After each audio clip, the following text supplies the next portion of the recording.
결론적으로는 이제 우리가 기대했던 시장 지수가 막 완전히 끌어올려지는 이러한 그림을 우리가 기대를 했는데 이러한 그림이 안 나올 수는 있다라는 거거든요. 그러면 결론적으로 이 트레이딩을 잘해야 된다라는 거예요.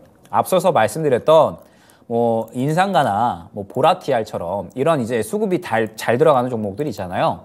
이러한 종목들을 우리가 어찌됐든 이 수급을 파악을 해서 괜찮다라고 느꼈다라고 하면 이러한 종목들을 접근을 해가지고 이 수익을 챙길 수 있는 이 수급에 대한 부분들을 잘 파악을 하면서 트레이딩 할 필요성이 앞으로 하반기에는 굉장히 중요해졌다라는 거예요. 왜냐하면 이번 주와 같은 장세가 결국에는 나타날 수가 있다라는 겁니다.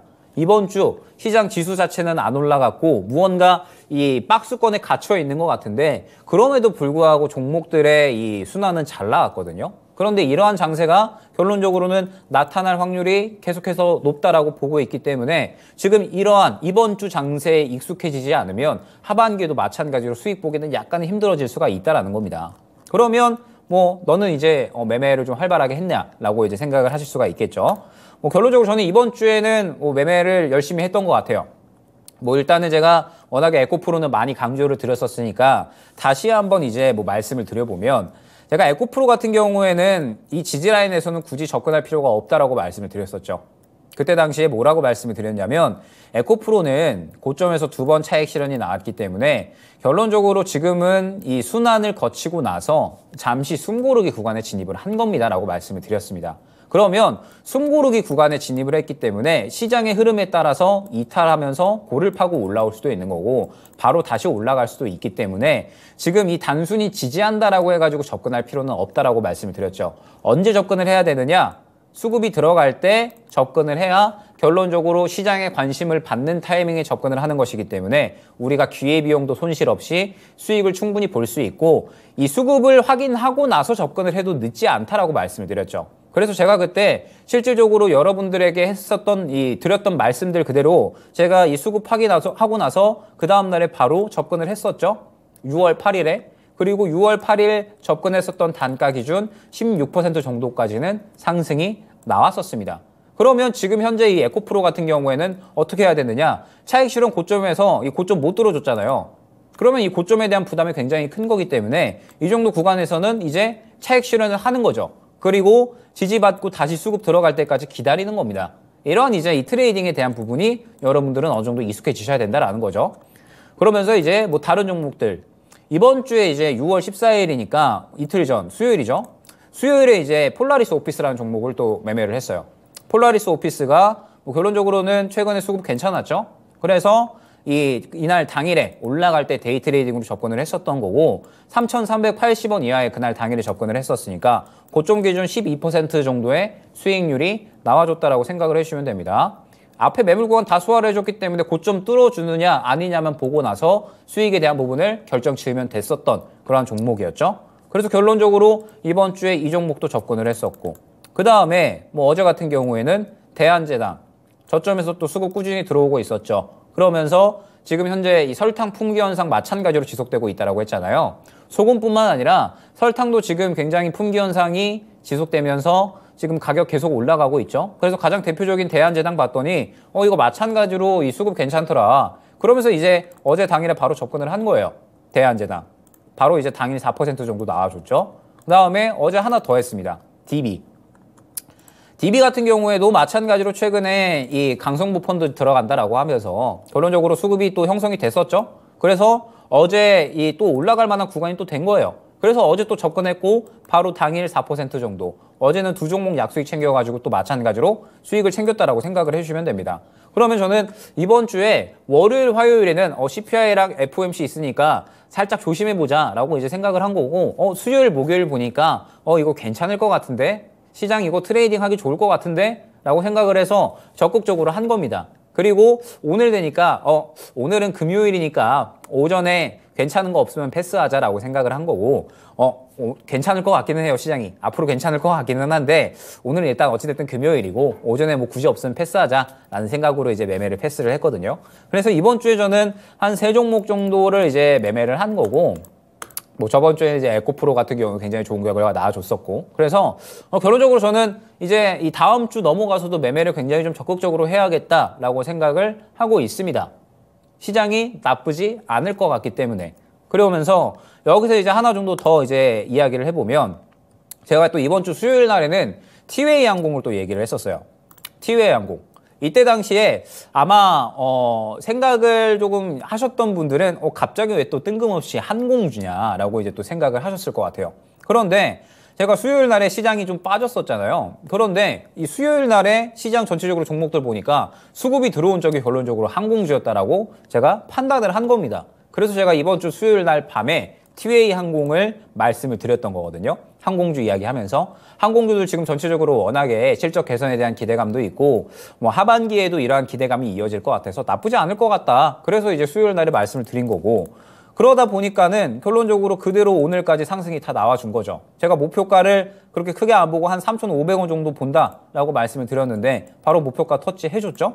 그래서 결론적으로는 이 수급에 의거한 트레이딩이 결론적으로 이번 주에는 굉장히 양호하게 잘 이루어졌다라고 생각을 해주시면 됩니다.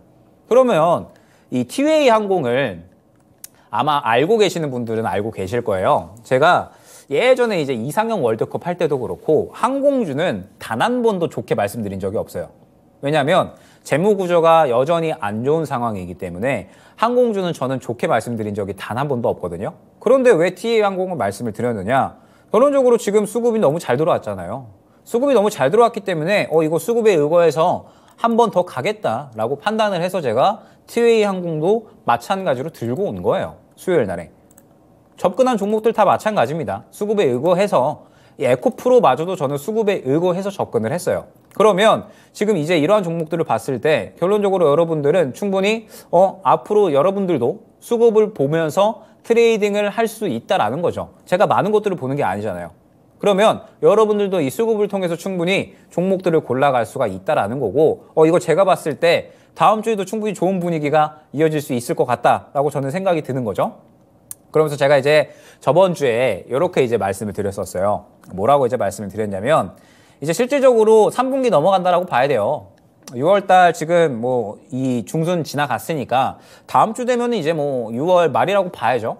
그러면 이제 6월달 장은 거의 끝난 거고 이제 7월달 넘어간다라고 봐야 됩니다.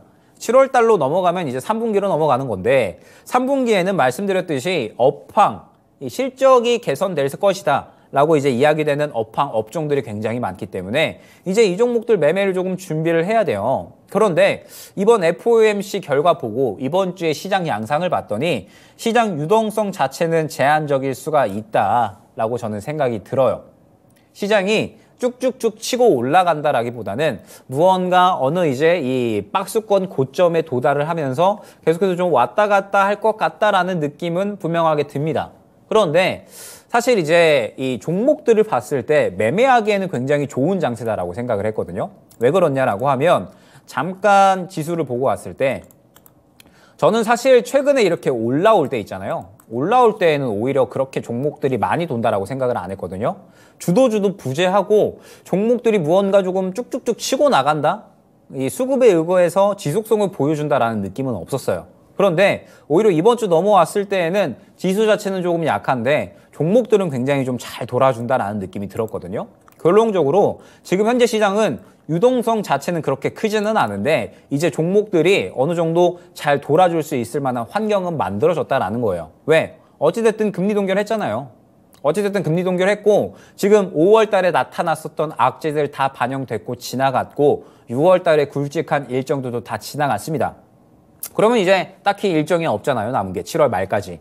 그렇기 때문에 이번 FOMC 지나갔고 다음 주부터 한 달 정도 분명하게 우리는 돈 벌 기회로 생각을 해야 된다라는 겁니다. 돈 벌 기회다라고 한다면 매매하기 적극적으로 이 매매를 좀 적극적으로 해야 되는 그러한 장세다라고 생각을 해주시면 될 것 같아요.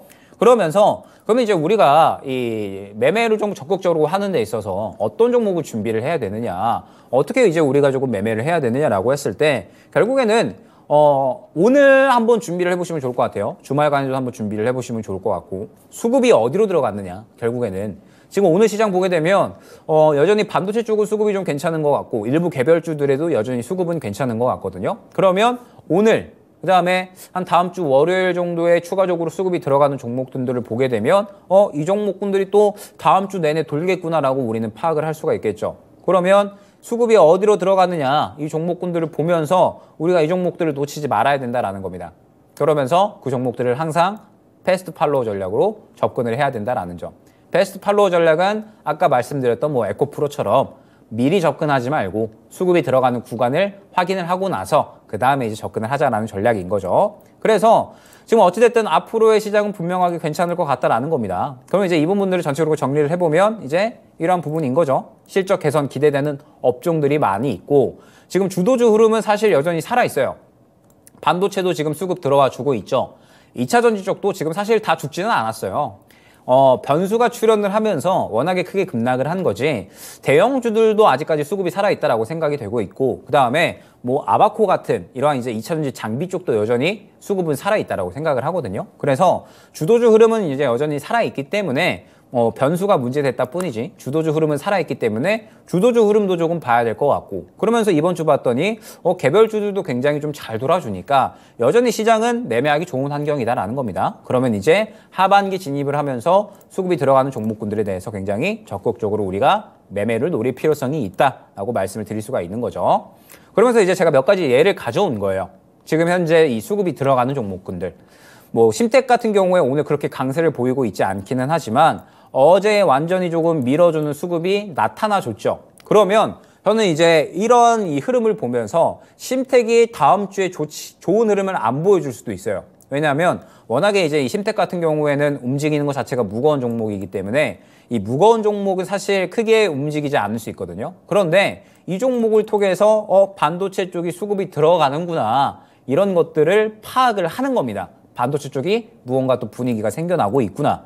그 다음에 지금 아바코 같은 경우에도 이 최근에 급락이 나왔지만 다시 또 그대로 다 끌어올렸잖아요. 일전에 수급이 살아있기 때문에 결론적으로 끌어올려지는 겁니다. 그러면 여기서 파악을 할 수가 있는 게 급락이 나왔던 종목이라도 수급이 잘 들어가져 있으면 그러면은 살아나는데 그렇게 어렵지 않구나 라고 파악을 할 수가 있는 거죠. 그러면서 말씀드렸듯이 지금 현재 반도체와 2차 전지는 여전히 수급 흐름이 살아있다라고 판단이 되는 겁니다. 그런데 여기서 이제 중요한 게 뭐냐면 오늘부로 약간의 이 친구들 있잖아요. 소금, 뭐 그 다음에 뭐 후쿠시마 오염수 쪽. 이쪽이 지금 최근에 너무 많이 돌았거든요. 인상가도 지금 100% 넘게 상승 나왔죠. 보라티알 같은 경우에도 100% 넘게 상승 나왔죠. 그 외 종목들도 순환이 너무 많이 돌았기 때문에 슬슬 쉬어갈 타이밍이 됐어요.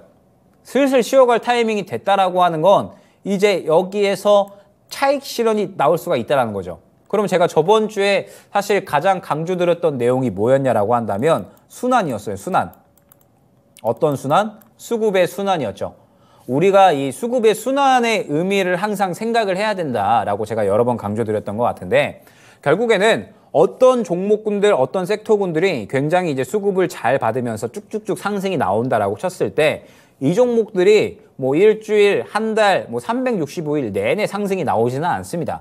반드시 쉬어가는 구간이 생길 수밖에 없거든요. 차익 실현이 나오면서. 그러면 이 종목군들에서 차익 실현이 나온다라고 했을 때 이 고점 구간에 들어갔었던 수급들을 저점에서 받아주는 이 섹터들이 반드시 생길 수밖에 없다라는 거예요. 그러면 지금 현재 후쿠시마 오염수 쪽은 너무 많이 돌았다 보니까 슬슬 무언가 부담을 느낄 만한 지점이 되지 않았을까라는 겁니다. 그러면 이제 이쪽에서 약간의 차익 실현이 나올 수 있는 흐름이 전개가 될 수가 있는 거고 이제 이쪽에서 나오는 수급들을 또 새롭게 받아줄 수 있는 섹터가 생겨난다라는 거죠. 그러면 앞서 말씀드렸듯이 주도주도 지금 현재 어찌됐든 흐름이 살아있어요. 반도체 2차 전지 살아있고 그 다음에 개별주에서 후쿠시마 오염수가 이번 주로 완전히 조금 지배를 했다라고 해도 과언이 아니었는데 이쪽이 슬슬 이제 이 상승에 대한 부담감을 느낄 때가 됐다라는 거죠. 그렇기 때문에 이쪽에서 이제 수급이 어느 정도 빠져나온다라고 하면 그러면 이제 다른 쪽으로 또 수급이 유입이 될 거니까 그럼 다음 주는 또 중요해지는 거예요. 왜냐하면 월요일 날에 수급이 또 새롭게 들어가는 종목군들이 생길 거잖아요. 그러면 이제 그 종목군들을 놓치지 말고 가야 다음 주에 소외 안 받고 우리가 수익을 또 챙겨갈 수가 있다라는 겁니다. 지금 현재 상태에서 주도주로 수급 다시 들어가는 양상이 생기고 후쿠시마 오염수 관련주 수급 빠지면 그러면 주도주 수급 그 다음에 다른 개별주로의 수급 이러한 양상이 이어질 것이다라는 점, 즉 이번 주에 이러한 양상이 추가적으로 이어질 수 있다라는 부분을 염두를 해주셔야 된다라는 겁니다. 그러면서 이제 이 개별주와 주도주가 같이 돌아주는 그러한 그림이 생길 수가 있으니까 결국에는 이제 뭐 오늘 강조드리고 싶은 부분은 그거예요. 시장이 앞으로 계속 좋을 것 같거든요, 저는. 그런데 제가 좋다라고 하는 의미는 지수가 올라가는 게 아닙니다. 우리가 매매하기 좋은 환경이 나타날 수가 있다라는 거예요. 결국에는 저는 좋은 종목이 무엇이냐, 좋은 시장이 무엇이냐라고 하면 나한테 돈 벌어다 주는 종목, 그리고 내가 돈 벌 만한 환경이 만들어지는 시장, 이게 저는 좋은 시장이다라고 생각을 하거든요. 지수가 아무리 올라간다라고 한들 내가 소외되어 있으면 좋은 시장이 아닌 거잖아요. 그리고 계속해서 나한테 손실만 주고 있는 종목이다라고 하면 삼성전자라도 좋은 종목이 아닐 겁니다. 결국에는 나한테 돈 벌어다 주는 종목, 내가 돈을 벌 수 있는 환경이 유지되는 시장, 이게 좋은 거거든요. 그러면 결국에는 여러분들이 이제 시각을 약간 좀 달리해서 여태까지는 이제 뭐 가치 투자에 대한 부분들, 그 다음에 뭐 실적을 보는 부분들, 물론 좋습니다. 굉장히 좋은 매매 방식이죠. 그런데 여기에 더해서 우리가 시장의 관심도를 생각을 해야 된다라는 거고, 기회비용을 생각을 해야 된다라는 거예요. 뭐 에코프로는 제가 워낙에 이야기를 많이 했으니까 코스모 신소재를 이번에는 한번 예로 들어서 이야기를 해볼게요. 자, 코스모 신소재를 예로 들어서 이야기를 해보면, 제가 이제 밤에 방송을 할 때 코스모 신소재에 대해서 재진입에 대한 이제 질문을 한번 받았었거든요. 그래서 2차 전지가 어찌됐든 수요일 날에 변수 때문에 눌렸잖아요. 변수 때문에 눌린 거니까 그러면은 외적인 것 때문에 이 하락이 나온 거니 다시 들어가도 되지 않느냐라고 이제 말씀을 주신 거예요. 그런데 지금 현재 우리의 관점에서는 지금은 들어갈 때가 아닌 거죠.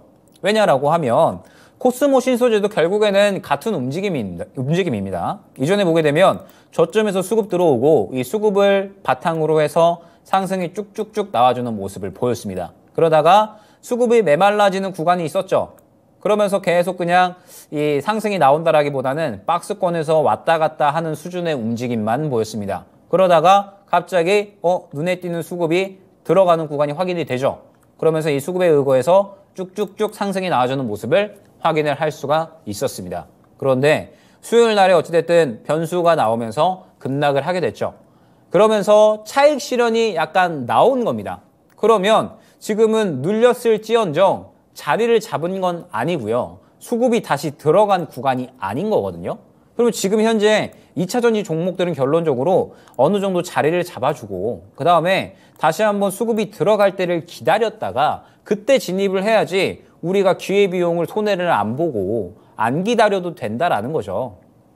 지금 보게 되면 만약에 예를 들어서 2차 전지가 워낙에 좋고 양극재가 좋다라고 하니까 나 한 이때 들어가 볼까? 라고 이제 생각을 하신 분들이 계시겠죠? 눌렸을 때. 그런데 결론적으로 이때 들어갔으면 거의 한 달 넘게 기다린 거거든요, 상승을.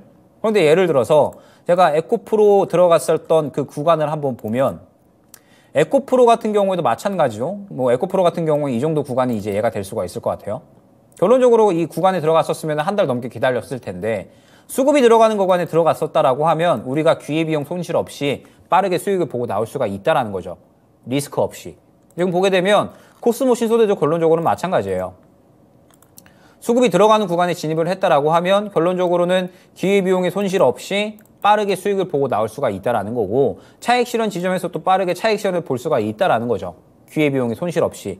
이 구간에서 진입을 했다라고 하면 결론적으로 이 구간, 이 61선 구간을 이탈할 수도 있지 않을까라는 이 리스크는 저는 분명히 있었다라고 생각을 하거든요. 그런데 수급을 확인을 하고 들어가니까 이 리스크도 상대적으로 덜하고 기회비용도 상대적으로 덜하더라라는 겁니다. 그래서 제가 이제 뭐 코스모 신소재 같은 경우에는 단순히 이제 예로 들어드린다 뿐이에요. 지금 현재 상태에서 앞으로 이제 여러분들이 종목을 접근하실 때 있어서 항상 이제 이 질문들을 주시는 것들을 보면 소외된 종목들을 이제 물어보시는 분들이 굉장히 많아요. 소외된 종목이다라고 하면 수급이 들어가 있지 않고 이 메말라 있는 수급이 거의 대부분이 종목들, 이런 종목들을 질문을 주시는 분들이 굉장히 많거든요. 그런데 앞으로의 시장은 결론적으로 어떻게 될 거냐라고 한다면 우리가 유연하게 대응하지 않고 이 소외된 종목들을 접근을 한다라고 한다면 우리도 이제 같이 소외될 수밖에 없다라는 거죠. 결론적으로는.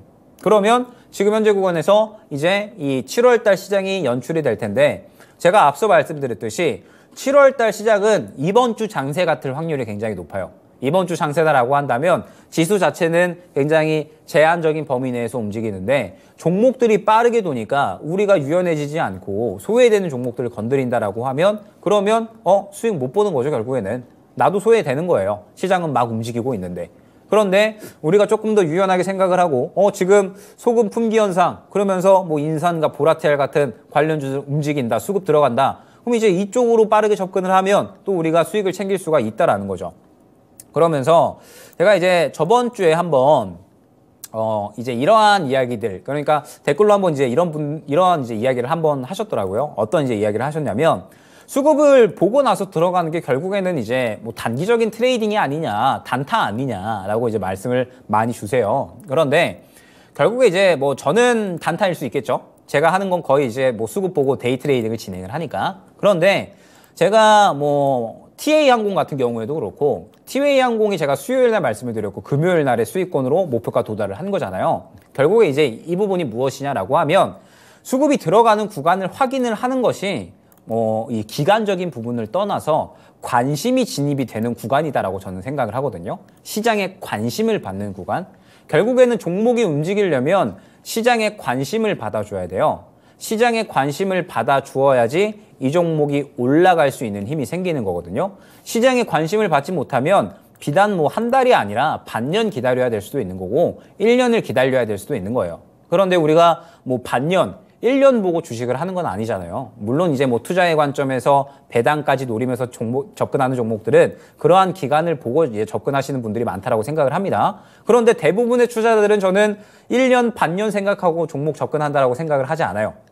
대부분 한 1주, 2주 정도 뭐 그보다 빠르면 좋고 라고 저는 생각을 한다라고 저는 판단을 하기 때문에 그렇기 때문에 결국에는 여러분들이 종목을 접근하시는 데에 있어서 시장에 관심을 받을 때 그때 접근을 하셔야지 여러분들이 기다리는 시간도 좀 적어지고 리스크도 상대적으로 적어지고 기회비용 손실도 없다라는 겁니다. 때문에 이제 앞으로 여러분들이 뭐 이러한 부분에 있어서 분명하게 이 수급적인 부분을 한번 잘 체크를 하실 필요성이 앞으로 더욱더 중요해진다라고 이제 생각을 하셨으면 좋겠고 뭐 지금 어찌됐든 이 앞으로의 시장을 조금 더 이제 예측을 해본다라고 한다면 파월이 뭐 상황 보고 금리 인상 결정한다라고 이제 이야기를 했었어요. 그래서 7월 달에 이제 이 여러 가지 경기 지표들이 발표가 되겠죠. 그래서 이 7월 달에 경기 지표 발표되는 것들 뭐 물가라든지 뭐 그다음에 뭐 고용 지표 이런 것들은 계속해서 팔로우할 필요가 있을 겁니다. 왜냐하면 이것들이 안 좋게 나오면 결국에는 7월 달에 금리 인상 확률이 높아지게 될 거고 그러면은 또 시장이 약간의 약세를 보일 수가 있거든요. 그렇기 때문에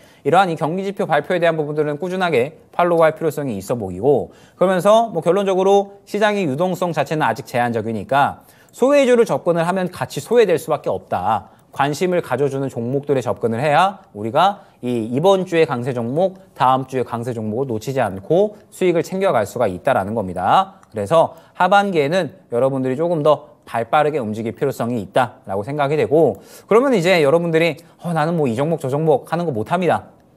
수급 들어오는 거 이 종목 뭐 저 종목 다 지켜보는 거 못합니다라고 생각을 하실 수가 있는데 그러면은 여러분들이 보시는 섹터 내에서도 이렇게 갑자기 수급이 들어가는 종목군들이 분명하게 나와 줄 거예요.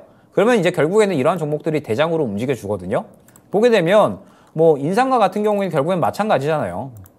수급이 굉장히 또 큰 폭으로 가장 크게 들어와 주다 보니까 대장으로 움직이잖아요. 그래서 여러분들이 보고 계시는 섹터 내에서라도 반드시 수급을 지켜보고 가시다라는 점. 그러면 대장주는 아닐지언정 분명하게 이 수익적인 부분을 가져다 주니까 수급은 꼭 확인하고 어느 정도 지켜볼 필요가 있다라는 점을 말씀을 드리면서 뭐 이제 7월 달 시작이 될 텐데 저는 이제 여러분들에게 마지막으로 이 부분을 조금 강조를 드리고 싶습니다. 이 부분 가장 중요한 것 그러니까 이제 손실을 보지 않는 것에 대해서는 이제 여러분들이 많이 이야기를 들으셨을 것이다라고 생각을 해요. 손실을 보지 않는 것이다라고 한다면 그러면 이제 뭐 종목들에 대해서 우리가 안 좋은 종목은 접근 안 하고 이 손실을 볼 수 있는 종목은 접근을 안 하고 수익을 볼 수 있는 종목만 접근을 하는 것. 우리만의 수익 로직을 만드는 것. 어떻게 보면 뭐 이 부분은 당연할 겁니다. 그런데 많은 투자자분들이 이 부분에 대해서 이제 관가하고 계신다라고 저는 생각을 해요. 그러니까 내가 오늘 이 종목을 샀을 때 A라는 종목을 샀을 때 뭐 예를 들어서 5%의 수익을 챙길 수가 있었는데 B종목이라는 종목이 약 한 10% 손실 중이어서 이 종목을 처리를 못하고 결국에는 비중이 부족해서 A라는 종목을 잡지 못했다라고 했을 때 생겨나는 이러한 기회비용들, 결국에는 시장은 항상 순환이 돌기 때문에 이번 주에 후쿠시마 오염수 쪽 돈 것처럼 다른 쪽에도 반드시 수급이 돌 수밖에 없거든요. 때문에 지금 현재 상태에서 여러분들이 하반기 시장으로 진입을 함에 있어서 기회비용에 대한 부분도 분명하게 생각을 하고 가졌으면 좋겠습니다. 그러면서 앞으로 이제 종목들을 접근할 때에는 우리가 강조하고 이야기했었던 것처럼 뭐 예를 들어 에코프로처럼 단순히 그냥 지지받고 모양 만들었다라고 생각을 해서 접근을 하기보다는 수급이 들어왔을 때 시장에 관심을 받았을 때 접근을 하게 되면 말씀드렸죠. 7월 말까지는 매매하기 좋은 환경 분명히 펼쳐질 것이다라고. 분명히 우리가 이 수급에 의거해서 트레이딩하기 좋은 환경은 만들어질 거니까 여러분들께서도 다음 주부터는 과연 이제 또 어떤 종목군들, 어떤 이 섹터군들에 새롭게 수급이 들어가는지를 파악을 하시면서 시장 매매 전략을 꾸려 나가시면 7월 FOMC까지는 또 만족스러운 수익을 챙겨 나갈 수 있을 것이다 생각이 됩니다. 자, 이번 주도 어찌됐든 뭐 쉽지 않은 시장이었던 것 같습니다. 수급이 또 워낙에 중구난방이었고 변수까지도 또 생겨나다 보니까 쉽지 않은 시장이었는데 대응하시느라 고생 많으셨고 주말 동안에 푹 쉬시고 다음 주에는 한번 이 수급주들 잘 선별을 하셔가지고 접근을 한번 해보시기 바랍니다. 고생 많으셨습니다. 감사합니다.